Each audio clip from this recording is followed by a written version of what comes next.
ነገ ግንቦት 8 እስኪ ዛሬ እጅግ በጣም አስተማሪና በጣም የሚገርም የሁለት ቅዱሳንን ታሪክ ላጫውታችሁ።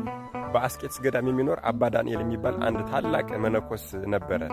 እርሱም ለዚያ ገዳም አበምኔት በነበረበት ጊዜ የመኳንንቶች ሚስት የነበረች ቅድስት አንስጣስያ የመኳንንቶችን የነገሥታትን ልብስ ለብሳ ወደ እርሱ መጥታ አመንኩሰኝ አለችው። እርሱም ወንድ እንደሆነች አድርጎ አመንኩሶ በዚያ ለ25 ዓመታት እየተጋደለች እንድትኖር ያደረገ ታላቅ አባት ነበር። እጅግ በጣም የሚገርመው ግን ከእርሱ ውጪ በዚያ ገዳም የሚኖሩ ሰዎች ለ28 ዓመታት ስትጋደል ማንም ሴት እንደሆነች እንኳን አያውቅም ነበረ። ይሄ አባ ዳንኤል የተባለ ቅዱስን በሚኖርበት አካባቢ አውሎጊስ የሚባል አንድ ሽማግሌ ሰው ነበረ። ይሄ ሽማግሌ ሰው የድንጋይ ወፍጮ እየወቀረና እያዘጋጀ ያንን እየሸጠ የዕለት ምግቡን ብቻ እያስቀረ ለጦማዳሪዎች ይመጸውት ነበረ። የተረፈውን ምግብ ፍርፋሪው ለውሾች ይሰጥ ነበረ። ለነገ ብሎ ምንም ነገር አያስቀርም ነበረ። ይህ አባታችን አባ ዳንኤልም የዚህ ሰው ሥራ እጅግ በጣም ደስ ብሎታልና ወደ እግዚአብሔር ጸለየ። ጌታ ሆይ እባክህ ይህንን ሰው ከዚህ ድህነት አስወጥተህ ባለጸጋ አድርገውና ለነዳያን የሚመጸውተውን ምጽወታ በደንብ ከፍ ያድርግ ብሎ ጸለየ። በጸሎቱ መካከልም ለአውሎጊስ ለተባለው ለዚህ ሽማግሌ ድሃ እኔ ዋስ ሆነዋለሁ አለ።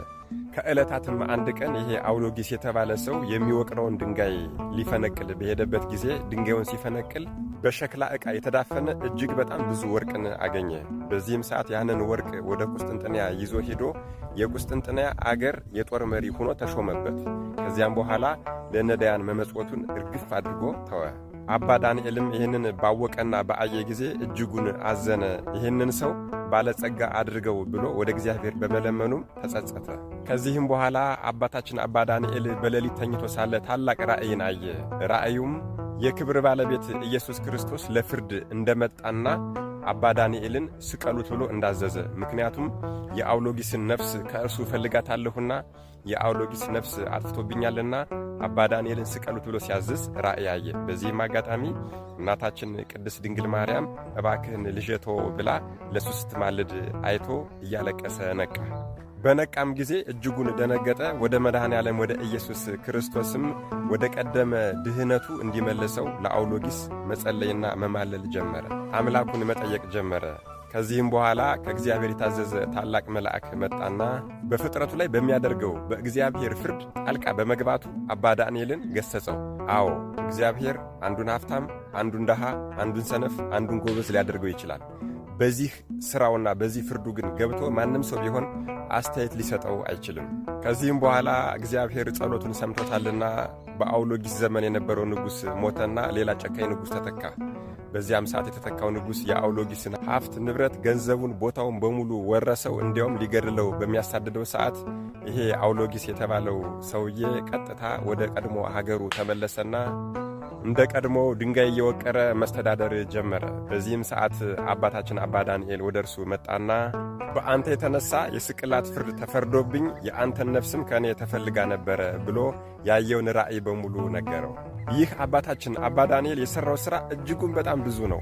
አርዮሳውያን እምነትህን ካድ ብለው ደብዳቤ በላኩለት ሰዓት ያችን ደብዳቤ ቢቀድባቸው እጅጉን መሬት ላይ የጎተቱ ብዙ ስቃይ አሰቃይተውታል። በአንዲት ዕለትም አባታችን አባ ዳንኤል ወደሚያስተዳድራት ሲሃት ወደ ተባለች ወደ ሴቶች ገዳም ራሱን አባታችን አባ ዳንኤልን መስሎ አንድ ሽፍታ መጣ።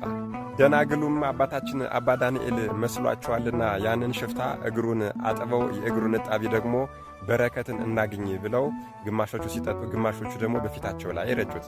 በዚህም ሰዓት ከነዚያ ከአርድእቶቹ ውስጥ አንዲቷ አይነ ስውር ነበረችና ወዲያው አይኗ በራላት። ያ ወንበዴ ሽፍታም አይቶ ደነገጠ፣ ሥራውንም ገለጠ።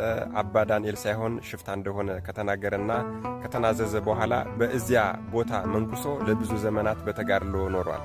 በነገራችን ላይ ይህ ታላቅ አባት አባ ዳንኤል የአስቄጥስ ገዳም አበምኔት ነገ ግንቦት 8 የዕረፍት በዓሉ ነው። ወገኖቼ ከዚህ የቅዱሳን ታሪክ እንግዲህ በእግዚአብሔር ፍርድ መግባት ተገቢ እንዳልሆነ ተምረናል።